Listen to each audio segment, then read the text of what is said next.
Existe una carta amarillenta, quebradiza como la piel de un cadáver antiguo, guardada bajo 7 llaves en los sótanos más inaccesibles del Vaticano.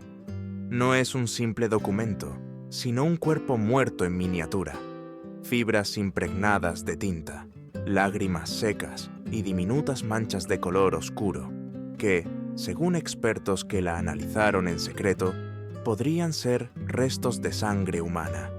No debería existir, y sin embargo permanece allí, como un testimonio maldito de una noche que rompió para siempre la frontera entre la inocencia y el poder. Esa carta es la confesión de una niña de apenas 14 años que, en el instante en que la historia le prometía una corona, fue arrojada al abismo de una humillación planificada. Desde esas líneas, escritas con mano temblorosa, Catalina de Medici nos habla desde un lugar donde la carne se mezcló con la sombra, donde la risa de los poderosos se transformó en cuchillo. La escena que describe no es una intimidad robada ni un simple abuso palaciego. Es un ritual diseñado con precisión quirúrgica para quebrar, frente a ojos ocultos, la dignidad de una joven florentina enviada a Francia como pieza de ajedrez en el tablero político de papas y reyes. Catalina, educada en conventos, adornada con la esperanza de un matrimonio glorioso, se encontró con que su noche de bodas no era un sacramento de unión, sino un sacrificio. La carne fue herida, pero lo que se violó de manera irreversible fue su identidad, su lugar en el mundo.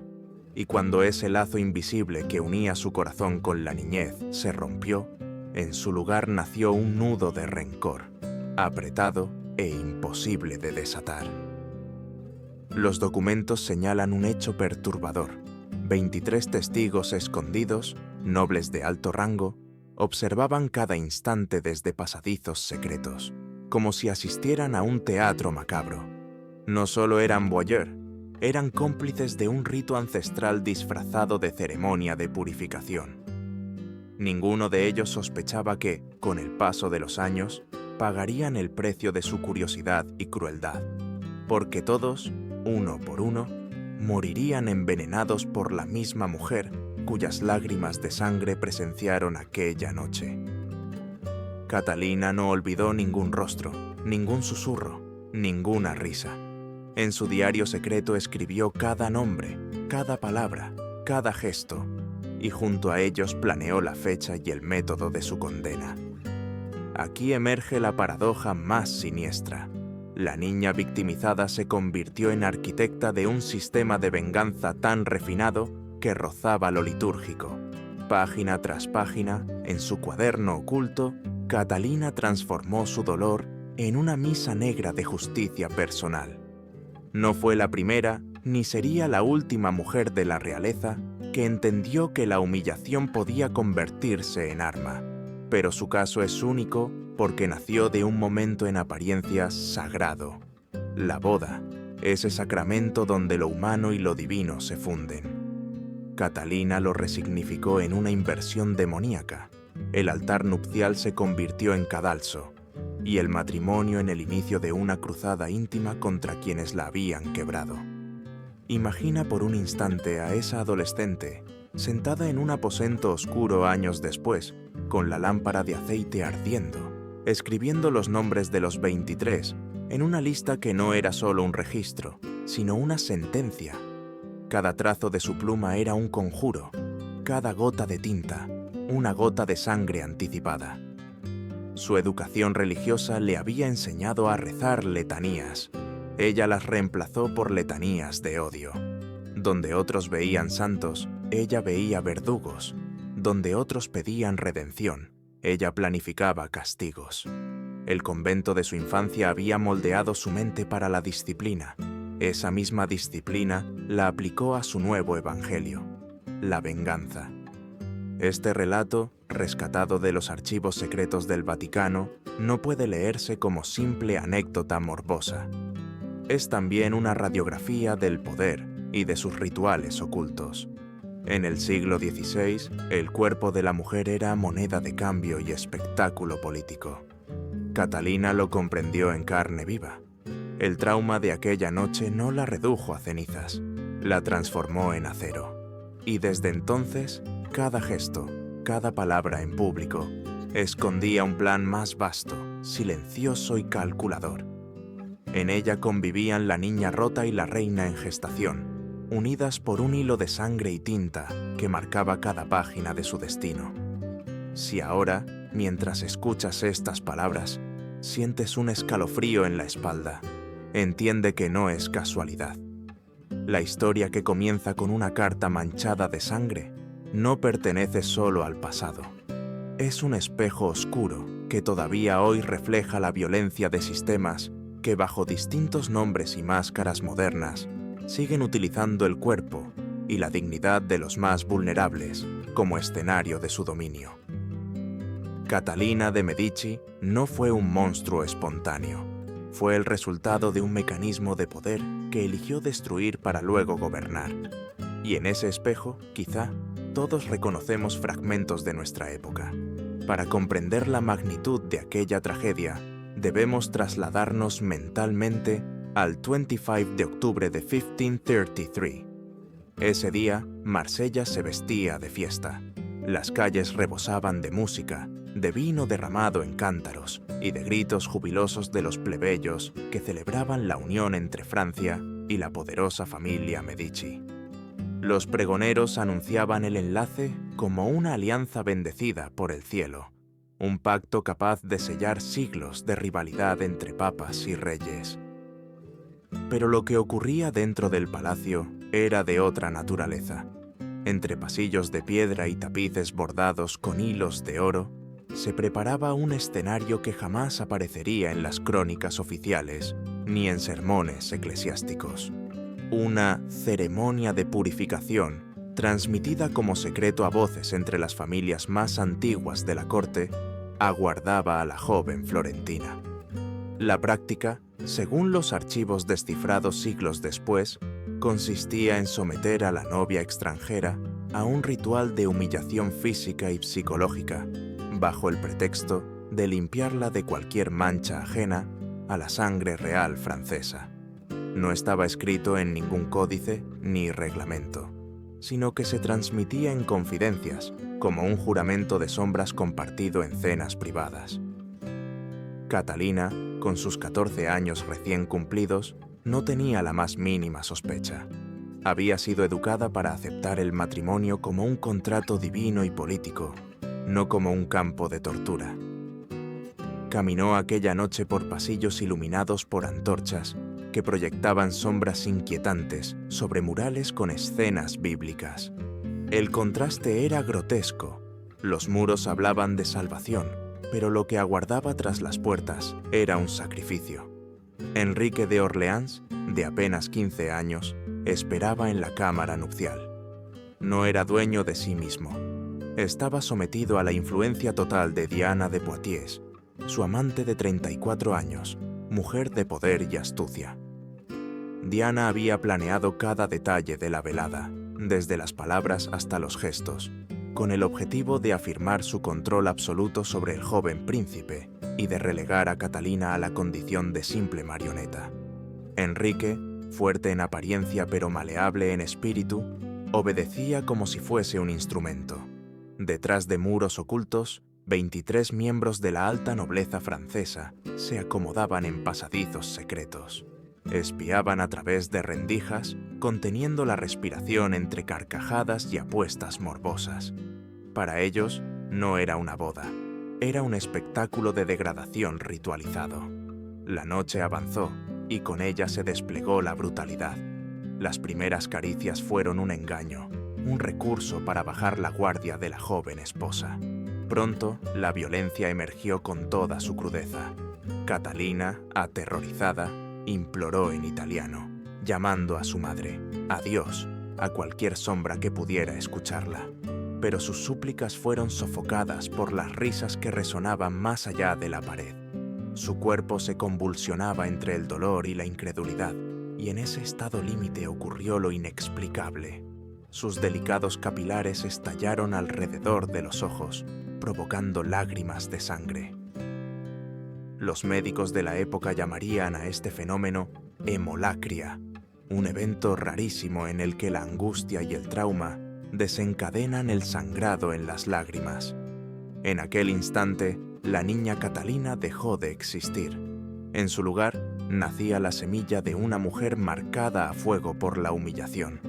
3 veces durante esa noche, el médico de la corte, Anand Dubois, fue llamado para reanimarla. La encontró inconsciente, pálida, al borde de la muerte, y cada vez fue obligado a devolverla a la vigilia para continuar con el espectáculo. La lógica era clara. Cuanto más resistía, más atractivo se volvía el juego para quienes observaban desde las sombras. En medio de los murmullos, algunos apostaban cuánto tardaría en derrumbarse. La corte, que debía haber sido escenario de un sacramento, se había convertido en un anfiteatro romano, donde la víctima era devorada en cámara lenta. No eran bárbaros incultos, eran los hombres más ilustrados de Francia, los que citaban a Cicerón y rezaban a la Virgen, los mismos que esa noche gozaban con el desgarro de una adolescente. Lo que Catalina experimentó esa madrugada no fue solo violencia física, sino la muerte simbólica de su inocencia. El hilo que la unía a su niñez se quebró para siempre, y en el mismo lugar donde debería haber brotado amor y esperanza, se levantó un juramento secreto. Memorizaría cada rostro, cada voz, cada risa que participó en su degradación. Ese juramento sería su nueva fe, más fuerte que cualquier doctrina eclesiástica.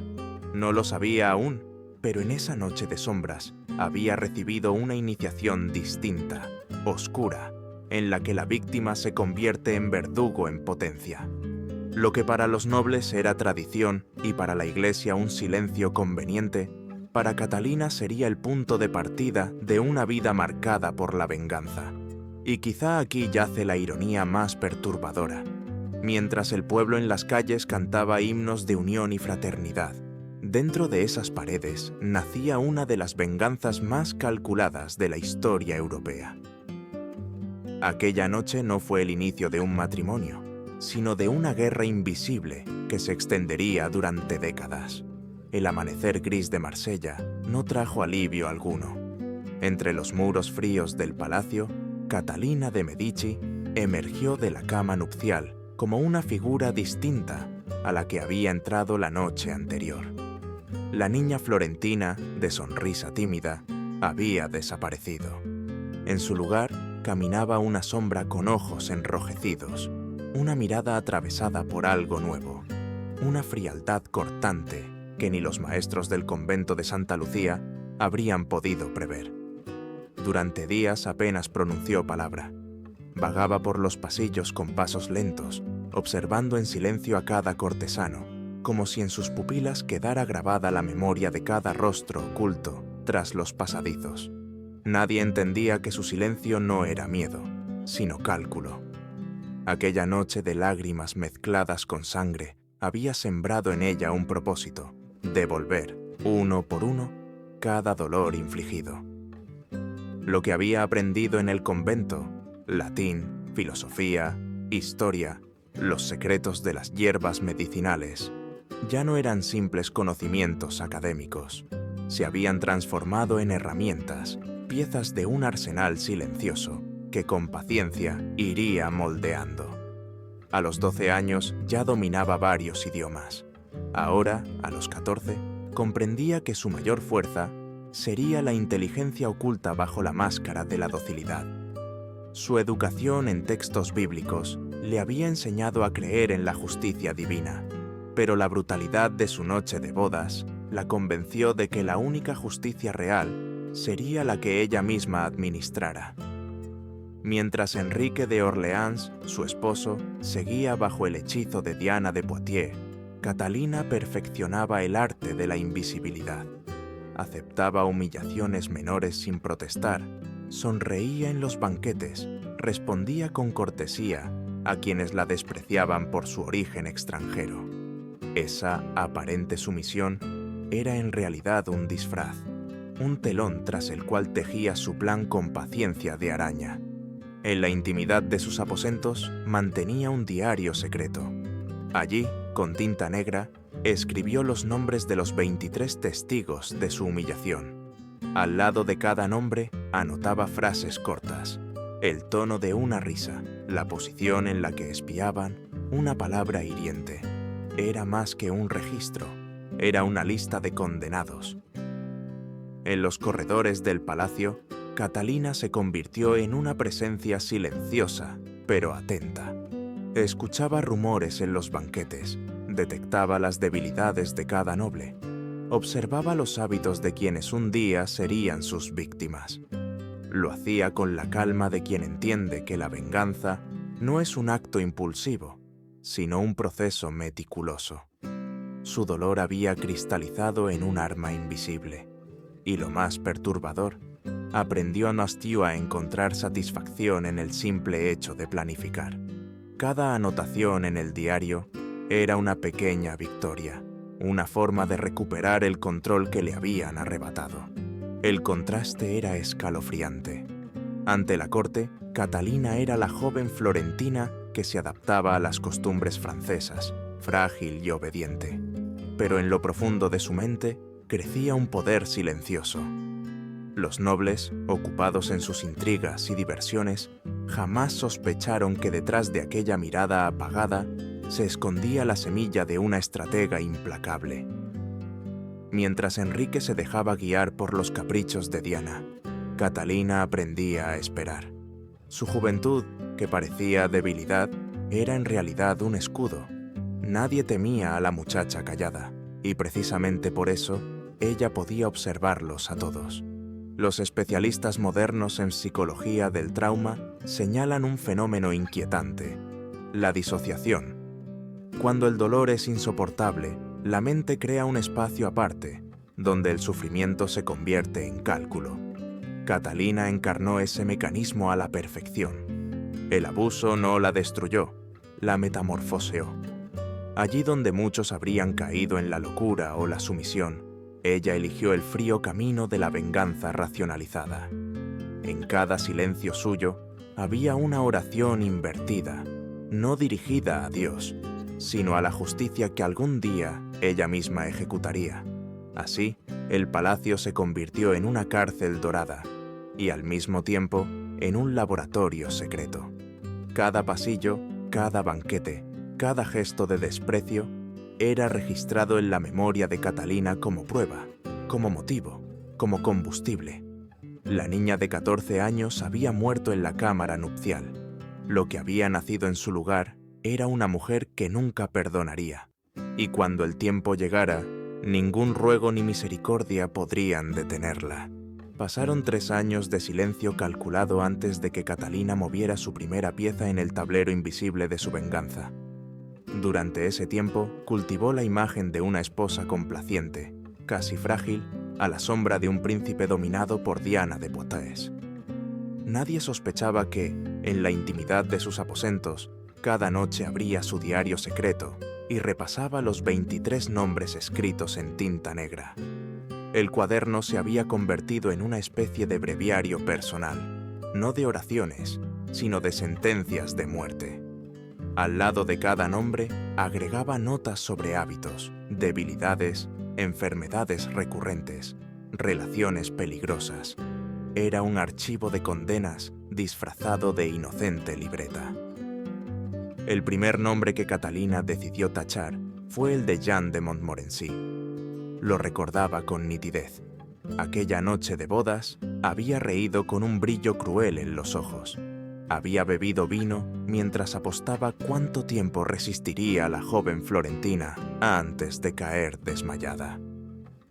Esa mueca burlona quedó grabada en la memoria de Catalina como una cicatriz abierta. Ahora, 3 años después, ese recuerdo se transformaba en sentencia definitiva. Pero Catalina no se conformaba con un asesinato rápido. Su plan era más refinado. El castigo debía reflejar el sufrimiento que ella había padecido. Debía ser un espejo invertido del tormento. En los corredores oscuros del palacio, Catalina había creado un laboratorio oculto.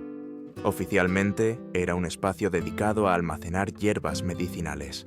En realidad funcionaba como un taller de alquimia en el que experimentaba con venenos y antídotos.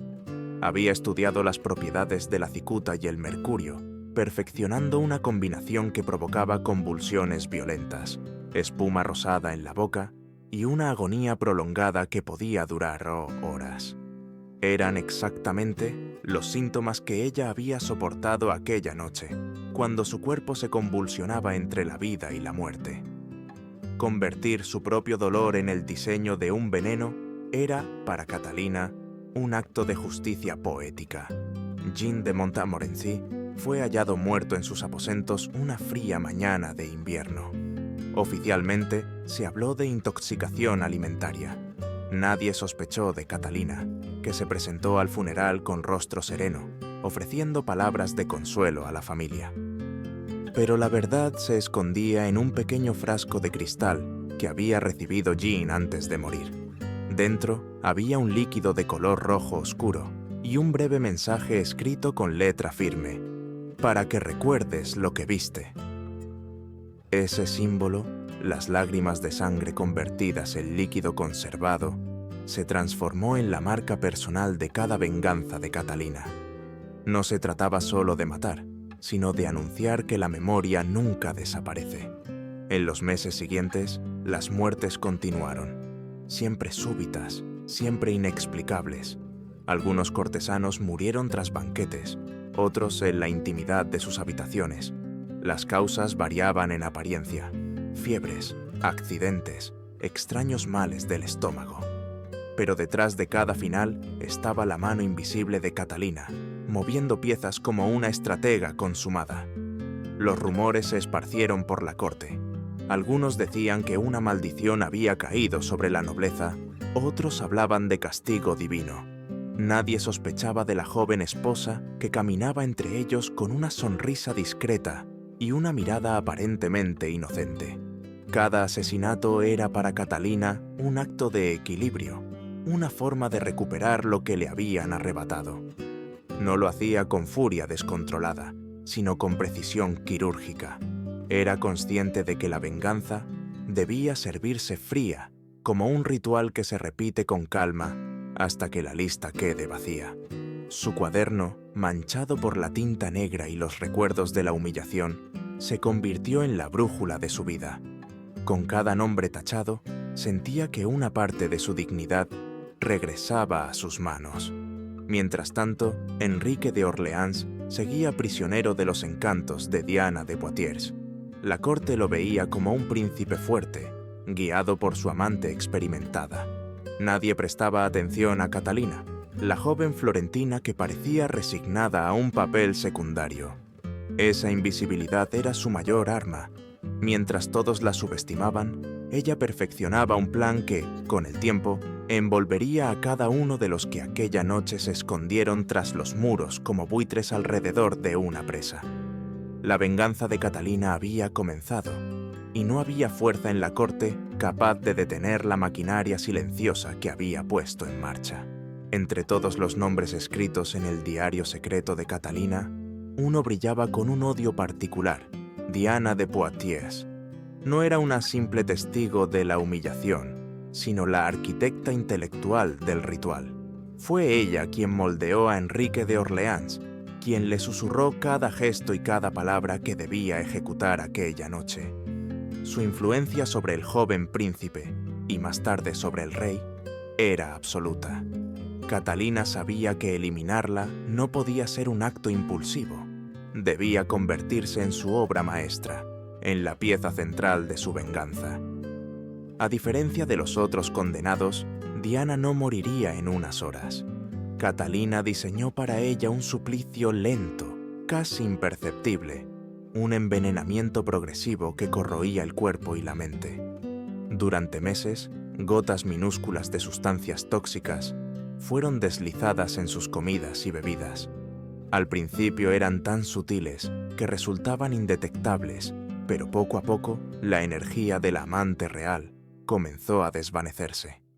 Sus movimientos se volvieron torpes, su memoria empezó a fallar, sus reflejos ya no respondían con la gracia de antaño. Era como si una sombra invisible drenara cada fibra de su vitalidad. Catalina asistía con gesto sereno a los banquetes en los que Diana estaba presente. La observaba beber de su copa, intercambiando miradas cargadas de un significado que solo ellas comprendían. Entre sonrisas cortesanas, se libraba un duelo silencioso. Nadie más en la corte lo notaba, pero en cada mirada había un desafío, un recordatorio de aquella noche de 1533. Diana, que había gozado del control absoluto sobre Enrique y sobre la corte, se encontraba ahora bajo un asedio invisible que no podía nombrar. Cada vez que enfermaba, los médicos atribuían sus males a la edad o al cansancio. Nadie imaginaba que era víctima de un plan tan meticuloso. El tiempo se convirtió en el instrumento de tortura más refinado. Catalina no buscaba la muerte inmediata, sino la degradación prolongada, la lenta pérdida del brillo que había hecho de Diana una de las mujeres más temidas y respetadas de Francia. La veía transformarse en un espectro, en una figura debilitada que ya no podía ejercer su poder con la misma firmeza. Para la corte, seguía siendo la favorita del rey, pero para Catalina, cada temblor de sus manos, cada lapsus en sus palabras, era una victoria personal.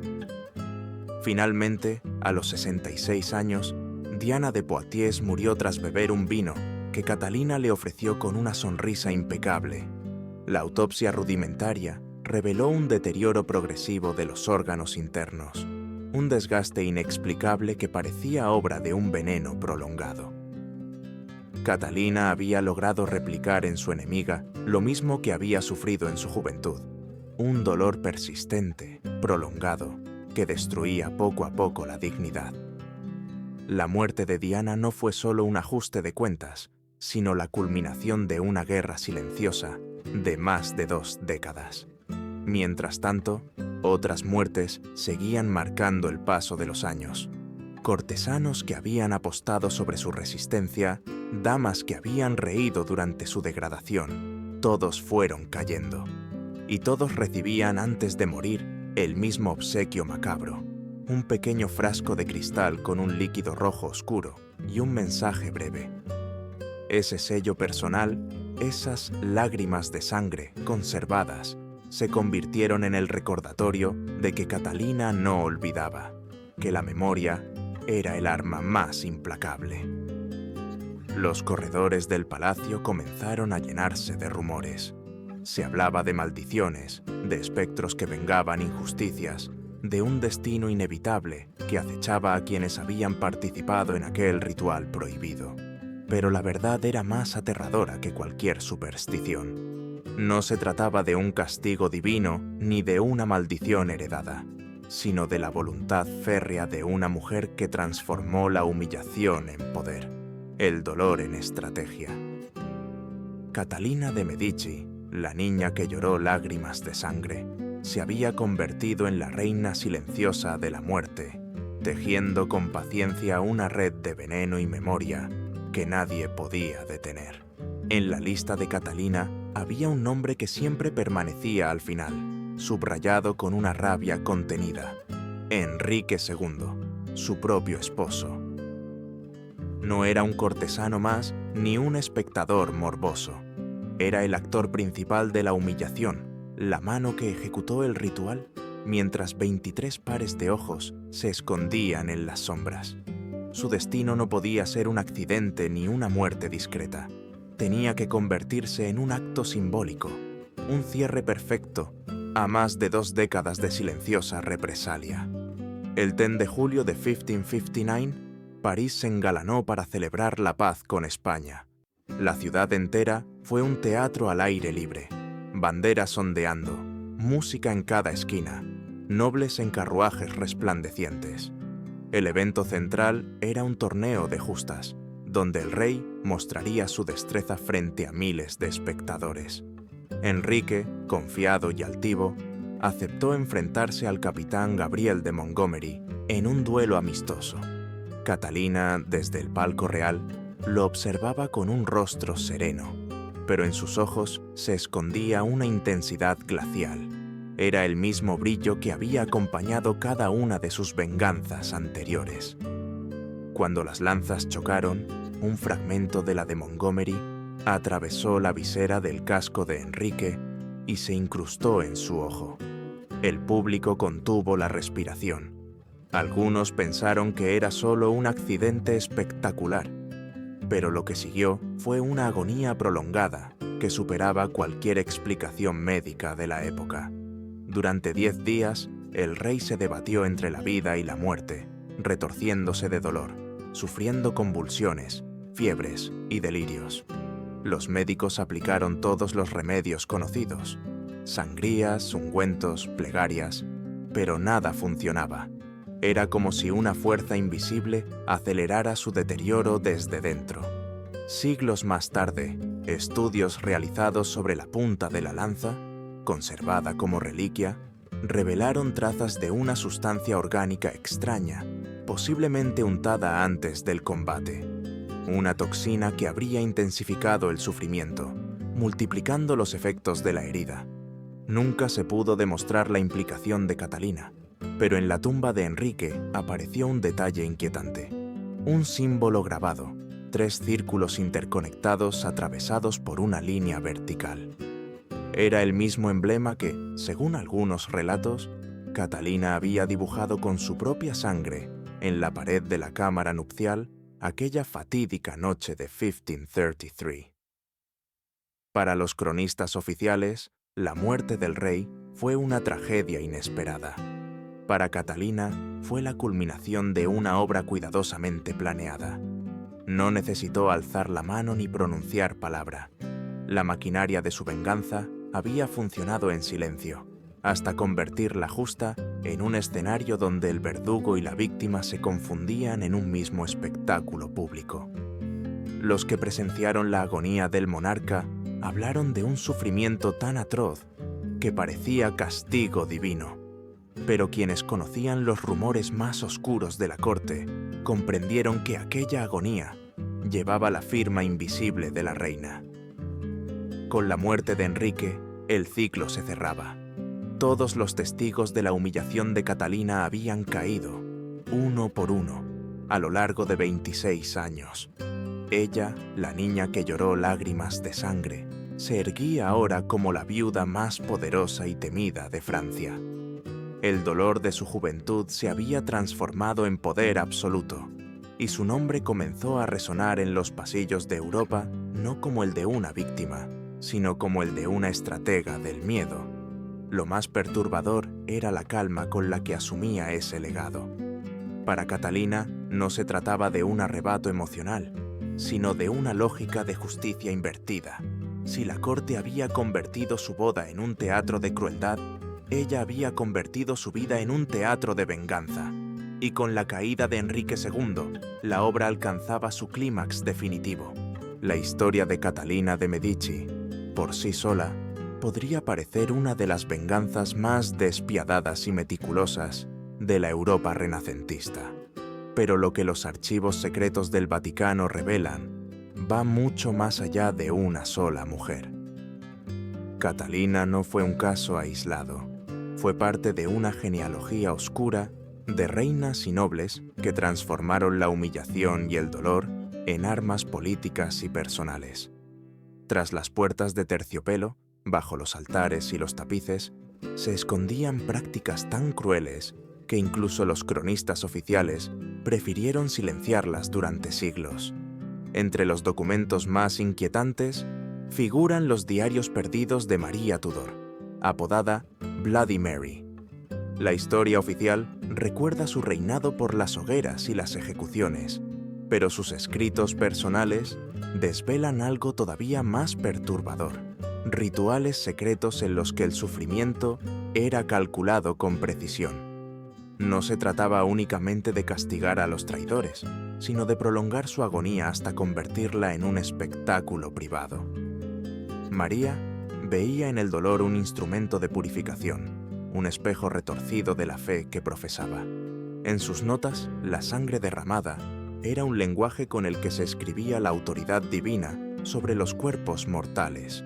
También emergen las cartas cifradas de Isabel de Baviera, conocidas en las transcripciones latinas como Isabel Battery.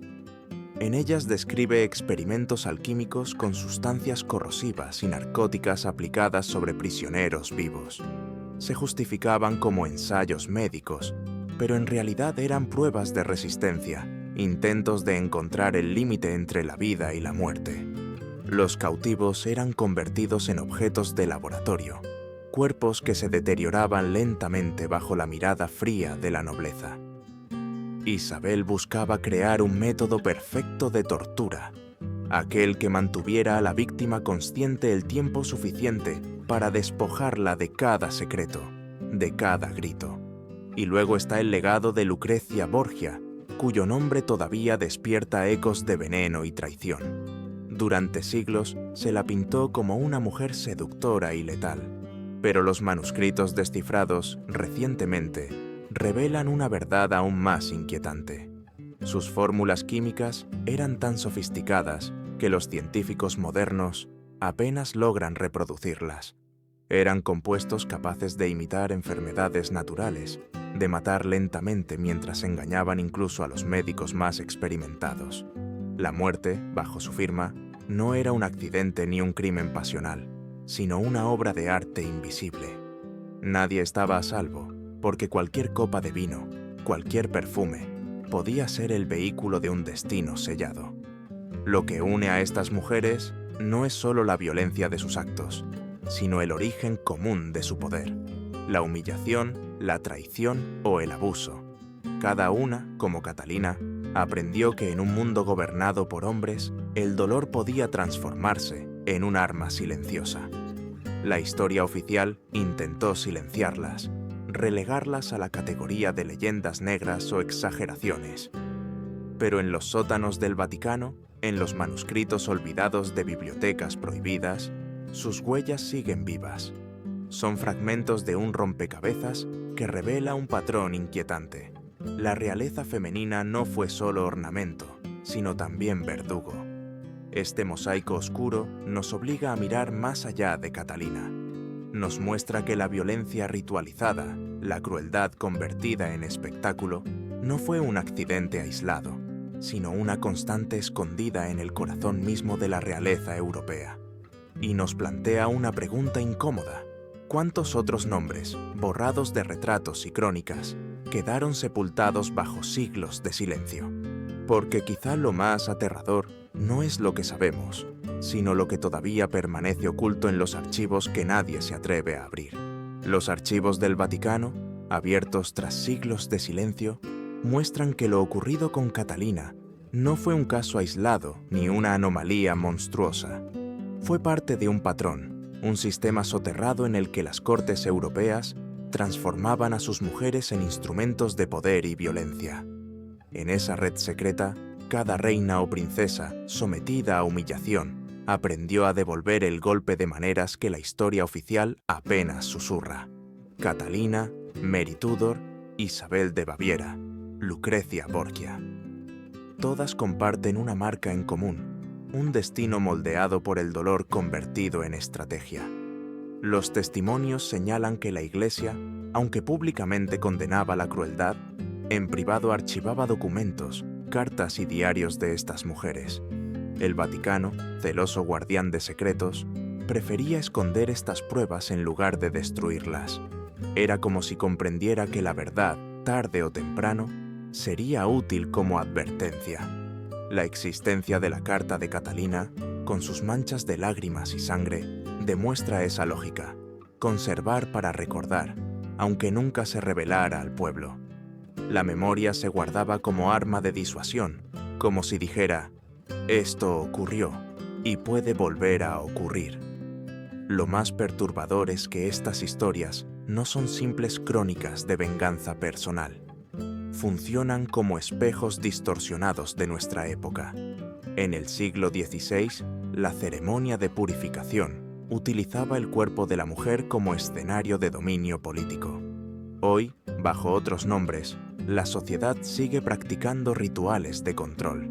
Exámenes de pureza, manipulación mediática del cuerpo femenino, exigencias de sumisión disfrazadas de tradición. La humillación pública ya no se celebra en pasadizos secretos, sino en pantallas globales. La crueldad se ha modernizado, pero su esencia permanece. Catalina comprendió algo que todavía incomoda. La memoria es un arma más poderosa que la espada. Mientras los nobles creían que la habían quebrado, ella almacenaba cada detalle como un archivo viviente. Su diario era tanto un registro de dolor como un plan maestro. Esa práctica de anotar, de conservar, de recordar obsesivamente, la conectaba con una forma de justicia que no dependía ni de tribunales ni de dioses, sino de la voluntad férrea de una víctima convertida en verdugo. Hoy, en un mundo obsesionado con los datos, esa misma lógica parece replicarse. Todo se guarda, todo se registra, todo puede volverse contra quien lo generó. La figura de Catalina, junto a las de Mary Tudor, Isabel de Baviera o Lucrecia Borgia, plantea una pregunta aterradora. ¿Cuánto de la historia que conocemos está maquillada para ocultar el filo oscuro del poder femenino? Porque mientras los cronistas pintaban cuadros de reinas dóciles o de amantes celestiales, en las sombras ellas diseñaban venenos, rituales y estrategias. No eran flores ornamentales, sino arquitectas del miedo. La verdadera maldición no fue la que cayó sobre los 23 testigos de la boda de Catalina, sino el silencio impuesto durante siglos para que estas mujeres quedaran reducidas a caricaturas o rumores. Al abrir estas páginas olvidadas, descubrimos que la historia oficial nos entregó cuentos infantiles, cuando en realidad estaba escrita con sangre y lágrimas.